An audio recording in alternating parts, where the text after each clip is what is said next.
Thank you. I'm just going to focus on the posterior leaflet. Posterior, okay. Yes. So we're going to talk about triangular resection. So the triangular resection, just described by Carpentier many years ago, basically resecting the prolapsing segment and suturing it together, either with running suture or interrupted suture. In general, you aim for an isosceles triangle, so the base has to always be shorter than the, how much you cut down towards the annulus. It should be a narrow triangle so it can be brought together without deforming the leaflet too much. And if one has to cut wide for any reason, rather than opposing it together, it's best to convert it to a quadrangular resection or a sliding plaster. And bear in mind that if you should try not to resect more than half of the segment itself if you're using a triangular resection. And remember that the area of the triangle is half the base times the length.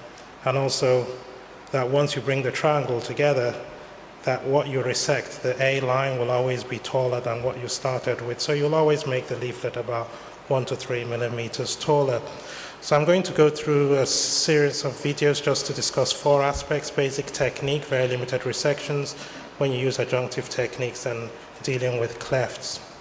So this is a patient with a simple flail segment of the posterior leaflet causing prolapse. You can see it's a tall leaflet. So surgically, you can see the P2 segment is much taller than the P3 and P1 segments, and the middle scallop has a series of ruptured cords. So just a relatively shallow resection, just resecting the margin and about 1 centimeter deep, and in this case put together with interrupted 5/0 proline sutures.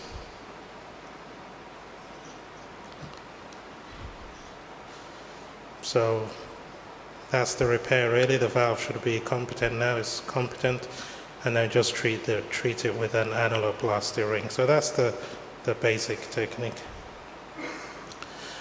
So sometimes one does a more limited resection, especially if there's limited leaflet tissue. So you can see the echo compared with the previous case, that the posterior leaflet here is on the shorter side, again with a flail segment. Also, this patient is elderly and has had prior surgery, so you might want to do a more expeditious operation. Surgical examination shows a single ruptured cord to the P2, and you can see it's not a tall leaflet. So we're just going to take a very shallow resection, maybe about 5 millimeters deep, about 5 millimeters wide, and put that together with 3 sutures. It's a small valve, size 26. So we'll put in a complete ring and have a competent valve. So even a very tiny resection of the tissue around the cord can fix the prolapse, provided you have good cords on either side. So adjunctive techniques are often necessary when you're left with a tall leaflet height. So you can see we're starting with a leaflet that's probably about 2 centimeters tall. And you can also see the other thing to note is the quality of the residual chordae, a bit thin, not very good. So we're marking the segment of our resection so we don't over-resect. Again, a shallow resection, probably about a centimeter deep and less than a centimeter wide. So the depth has to be more than the width on the margin. And this is a trick we learned from Dr. Van Herman. Once you've got your resection, it's easier to put your cortex cord through to the ventricle through the gap before you close the leaflet, as it's being done now. So the leaflet has been closed, and you have a cortex cord which we've left behind to adjust the height of the leaflet, because we know the leaflet will be too tall by definition because of what we started with on the procedure we did. So the leaflet height has been adjusted temporarily, then we'll put in a band, make the final adjustment, and you can see on the picture that you can't see the suture line at all. It's all been pulled into the ventricle. If you hadn't added the cortex, you'd have had a tall leaflet and risk systolic anterior motion. So it's quite useful to use cortex cords to adjust the height, even though you fix the prolapse with a triangular resection. The other thing is if you have a wide prolapse in the segment, and you can see here that there's an extensive prolapse of posterior leaflet P2, both due to caudal rupture in some places and caudal elongation in others. So it's partially flail, other parts are just prolapsing. So you know that you're going to expect an extensive area of prolapse. And you can see on the P1 side of P2, you can see a series of rupture. There's a wide cleft there. And then you can see caudal elongation to the rest of P2. And the anterior leaflet is small. So you can see again the whole posterior leaflet, P2 is prolapsing, both on where the cords are ruptured and on the right side where the cords are elongated. So it's a bit too wide to take a resection of the whole leaflet, unless you're going to do some kind of sliding plasty. So in this case, you do a triangular resection of the area that's got caudal rupture, so that would be almost always where you do the resection. And then we put in the Gore-Tex again through the gap before we bring the leaflets together. We just use a simple Gore-Tex suture. And then suture the leaflet together. So we fixed the prolapse that's due to the caudal rupture, but we still have caudal elongation. So we treat the caudal elongation with the PTFE cord.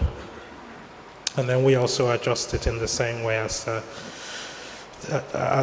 they do at Munich, with the under saline, with the ring in place, we adjust the Gore-Tex.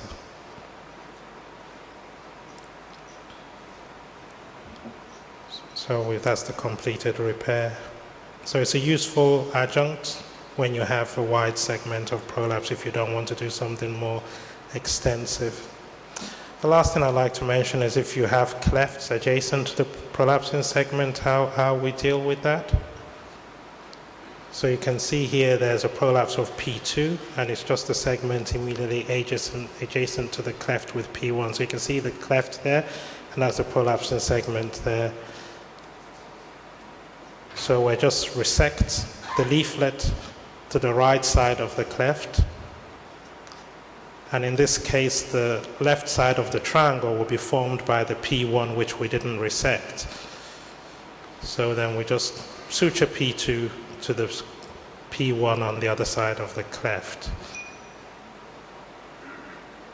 And then that fixes it. So if you have a cleft, you can still do a triangular resection, but assume the cleft is already one side of your resection. So in summary, triangular resection is an easy technique. It's quite versatile and applicable to most cases of posterior leaflet prolapse. Obviously, there are other cases, as you'll see, that will need more extensive resection. Small resection should be done with a low threshold for using supplemental PTFE cords, and it's quite adaptable, as you've seen from the earlier session, to other techniques like thoracotomy, endoscopic, and robotic approaches. Thank you very much.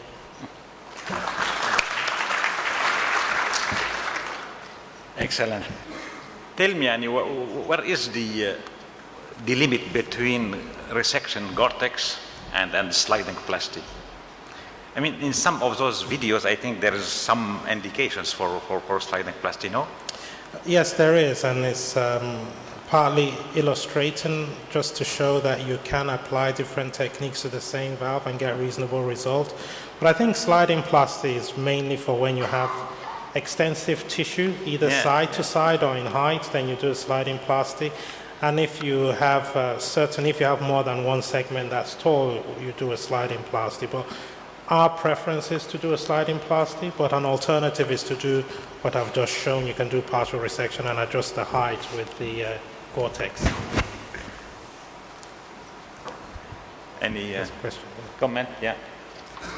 Thank you. Where you implanted a band open ring. My question is, in which case do you choose to take a full ring? In which case do you use an open ring? All right, that's a whole big discussion of its own, but I think in these cases I've shown it doesn't matter. Whatever your preference is, you could use a band, you could use a ring. I don't think it matters for these cases. Obviously, there are some cases it matters, but that's not. The focus of this talk is the resection rather than the ring. But the short answer to your question is surgeon preference. It doesn't matter at all. Yes? Dr. Narin from Izmir. Thank you for your nice presentation. It's very nice. My question is about the butterfly resection. Do you have any idea or experience about that? If you have any experience, do you think it works well?